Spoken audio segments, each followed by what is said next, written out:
Hashtag family revenge, hashtag revenge stories, hashtag truth for decades. Harold Lane lived in quiet shadows, repairing clocks while trying to silence the ticking in his heart, the echo of a crime that shattered his family. His granddaughter's pain reopened a wound time had only covered, not healed.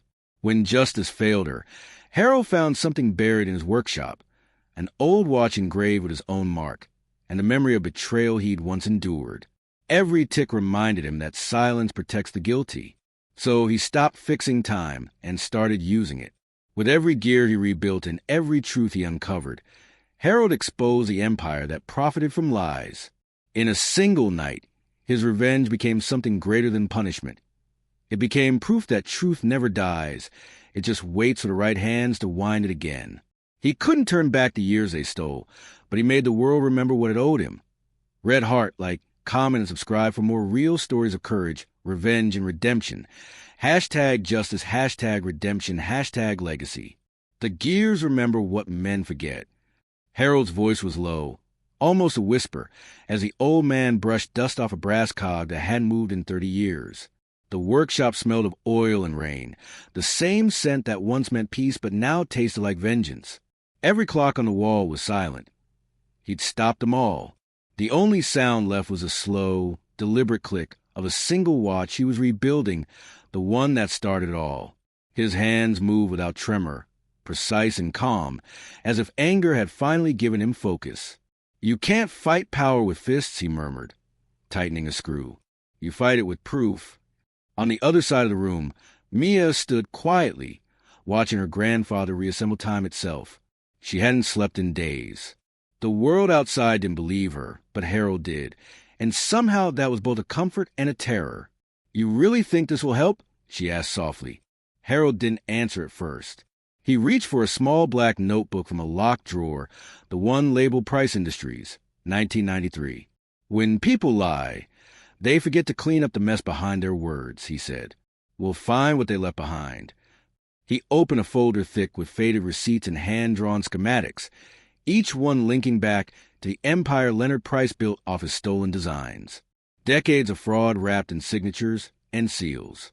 He placed them beside Mia's case file. "Every system leaves traces," he said. "Even corruption has a pattern."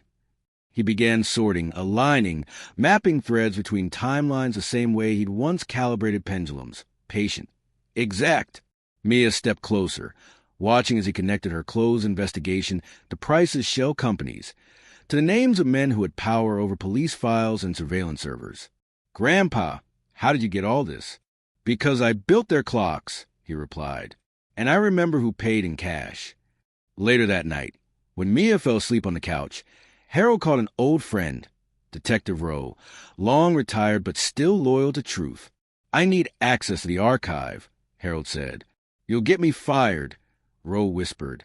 "You're already retired," Harold answered. Silence followed, then a sigh. "Meet me at the substation after midnight." The line went dead. He packed a pocket watch, a flashlight, and his old maintenance badge. The streets were quiet when he stepped out, rain glossing the pavement like liquid glass. The city's heartbeat echoed faintly through traffic lights and distant sirens. Inside the substation, the walls hummed with decades of secrets. Tapes, files, drives marked evidence. Rowe appeared from the shadows, older and heavier, his badge hanging like a ghost of duty. "You got 10 minutes, he said. Harold nodded. "That's 9 more than I need." He scanned the shelves until he found the box marked security feed. Price Industries, June 14th, the day of the assault. The tape was labeled corrupted. "They deleted the footage," Rowe said, glancing nervously at the door. "No," Harold whispered, slotting it into a reader.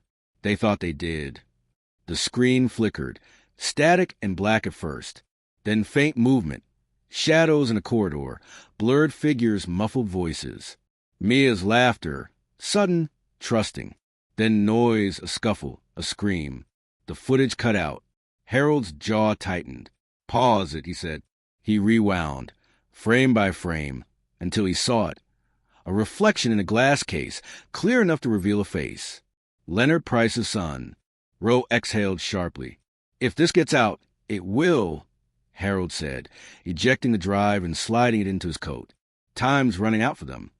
By morning, he was back at the workbench, disassembling another clock. Inside, it's hollow.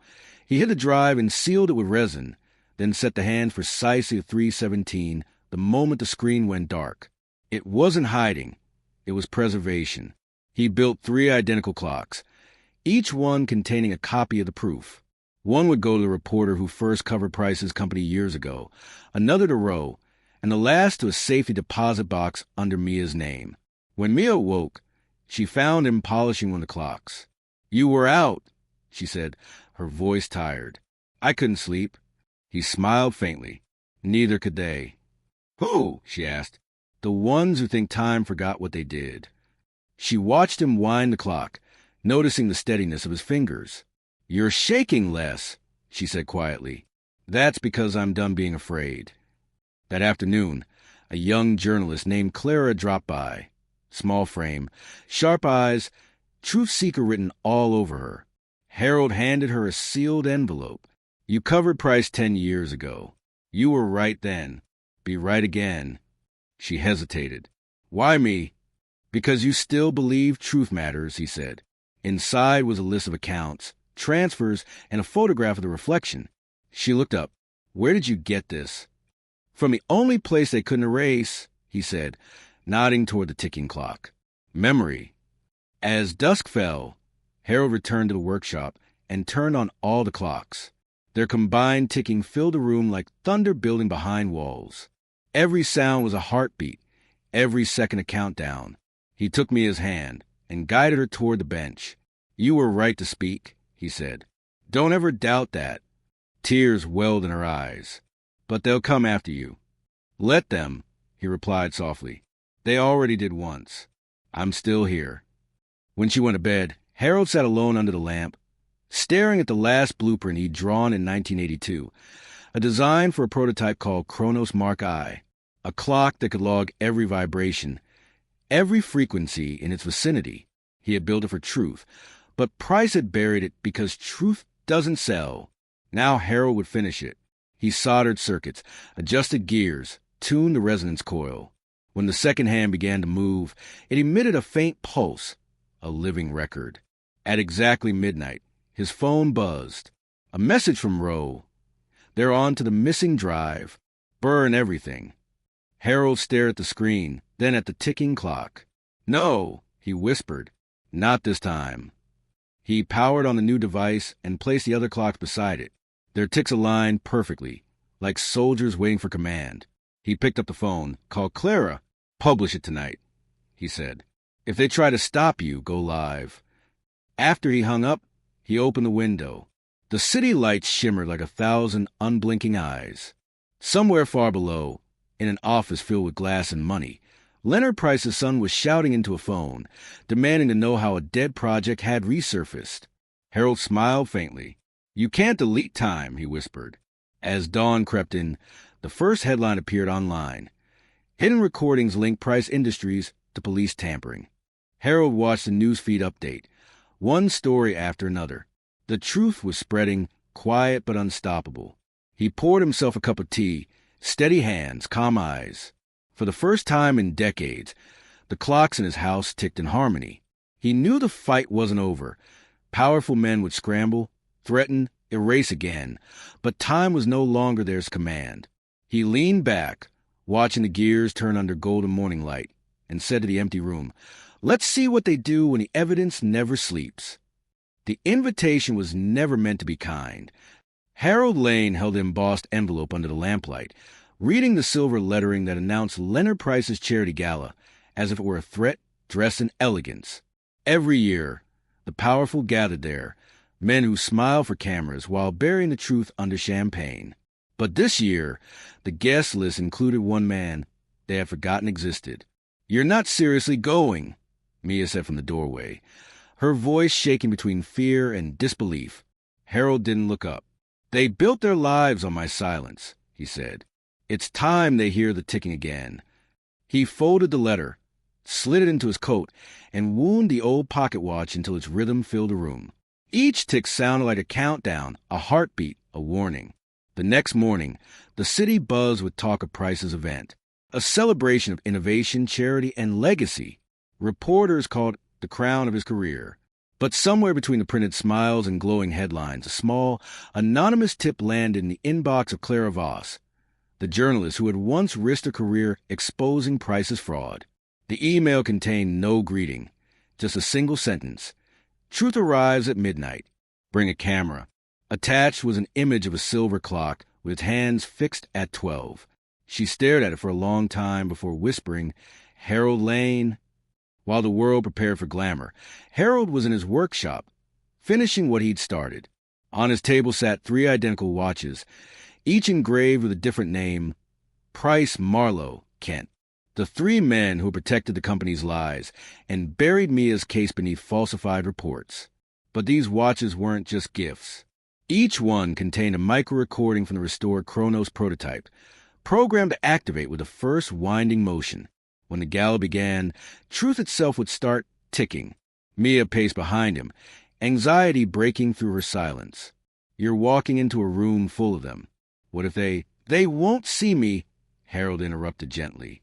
"They'll see a harmless old man with a gift. And the reporter?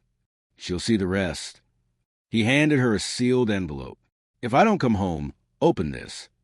She tried to refuse, tears welling. "Don't say that." He smiled faintly, brushing a strand of hair from her face. "Every plan needs an if." By evening, the tower glittered like a monument to greed. Black cars lined the street, photographers flashing at every arrival. Inside, chandeliers shimmered above glass walls, while a string quartet played something expensive and forgettable.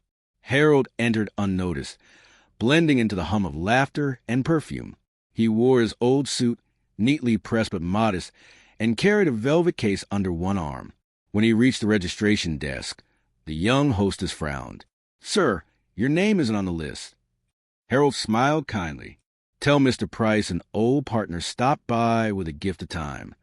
The words confused her, but within minutes, a security guard escorted him through. Leonard Price stood by the bar, silver hair gleaming under soft light, surrounded by men who laughed at every word he said. He turned, startled, when Harold approached. "My God," Price said, half laughing, half choking on memory. "You're still alive." "Barely," Harold replied. He opened the velvet case, revealing the silver watch. "For old time's sake." Price lifted it, admiring the craftsmanship, unaware of the silent device pulsing beneath its face. "You never lost your touch," he said, smirking. "And you never lost your talent for stealing credit." The smile faltered. "Careful," Price warned, lowering his voice. "I could have you escorted out." "You could," Harold said, stepping closer. "But you won't, because the man you built this empire for is watching." He glanced toward a mounted camera broadcasting the event live for donors worldwide. "Say hello to your audience, Leonard." Across town, Clara watched the feed in her newsroom, tension thick in her chest. Something in Harold's eyes told her this wasn't just a reunion. It was a trap. She pulled up her encrypted drive, matching the timestamps from Harold's earlier messages. Midnight, that was when the feed would switch. She started recording, fingers trembling. Back at the gala, Harold clinked his glass gently. The room fell quiet, polite smiles turning toward him. "Ladies and gentlemen," he began, "I was once told time heals all wounds. But I've learned time doesn't heal, it remembers." His voice was steady calm, but the room shifted uneasily. "Tonight, I brought a gift for the man who taught me that truth can be delayed but never deleted." Price tried to interrupt, but Harold's words cut sharper than steel. "Every lie leaves an echo, and sometimes those echoes find their way home." He stepped back. The watches in Price's hand began to tick louder, their synchronized rhythm filling the hall like a heartbeat amplified through the speakers. Whispers spread. Price tapped the glass, confused. "What is this?" The sound shifted. Click, whir, playback. Voices emerged, faint but undeniable. The men's laughter, the cover-up, the forged police memo. Gasps rippled through the crowd. Price's face drained of color as his own voice echoed from the speakers, boasting about cleaning the mess before anyone could trace it back. Cameras turned. Reporters recorded. Security rushed forward, but Harold was gone, slipping through the side exit, leaving chaos behind. Outside, he walked slowly into the cold air, his breath steady, the sound of sirens beginning to rise in the distance. He looked up at the tower's reflection in a rain puddle, the light warping like melting gold. Behind him, Clara's live feed streamed across the city. Price's empire was unraveling in real time. Mia watched the broadcast from home, covering her mouth in disbelief as police surrounded the tower. When Harold finally walked through the door hours later, soaked and silent, she ran to him, clutching his coat. "They saw everything," she cried. He nodded, tired but peaceful. "Good. Let them carry the weight now." He sat by the window, looking at the faint light of dawn. For decades he'd lived believing silence protected peace. But now he understood silence only protects the powerful. He wound the last remaining watch on his desk and set it beside the others. Its ticking was softer, slower, but it kept perfect time. Somewhere across the city, Leonard Price was being led away, shouting about forgery and revenge. Harold smiled faintly. "Time doesn't take sides," he whispered. "It just waits for the truth to catch up." As the morning light crept into the workshop, Harold glanced at Mia asleep on the couch, exhaustion finally softening her pain. He rose, placed a blanket over her, and whispered, "Rest now. The noise is theirs to live with." Outside, the city's clocks began to chime. Each ring carried something new through the air, not vengeance, not victory, but balance restored. And for the first time in 30 years, Harold Lane finally stopped listening to the tick of the past. They tried to mute the sound, but truth doesn't die quietly. The broadcast lights burned white across the ballroom, catching every face in perfect, merciless detail. Leonard Price's smile had frozen mid-sentence, his champagne flute trembling just enough for the cameras to see. Behind him, the giant screen flickered. Then the footage began. First came laughter. Familiar voices, careless and cruel. Then the words everyone thought had been erased. "Clean the logs. No trace. She won't be believed." The room fell into a silence that felt heavier than sound. Harold Lane stood at the back, his posture straight, his hands folded calmly in front of him. He wasn't here for applause. He was here for the truth to breathe. Reporters rose from their tables, phones up, eyes wide. Price turned toward the stage, trying to speak, but his voice cracked through the mic. "This is manipulation, an attack on my name." The footage continued anyway. Each line stripped away another layer of his empire. There were signatures on falsified documents, his voice ordering payments to silence victims, the timestamp matching the night Mia's case was closed. The audience gasped, flashes erupted, and security guards looked at one another, unsure who they were supposed to protect.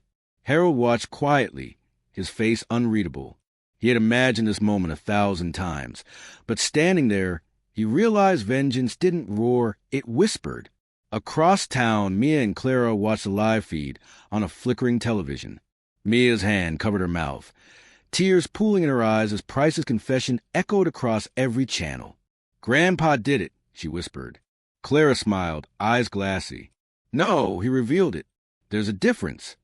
Back in the ballroom, Price stumbled forward, sweating through his tailored suit. "Turn it off," he barked, grabbing the mic from the podium. "These are old recordings." "Lies."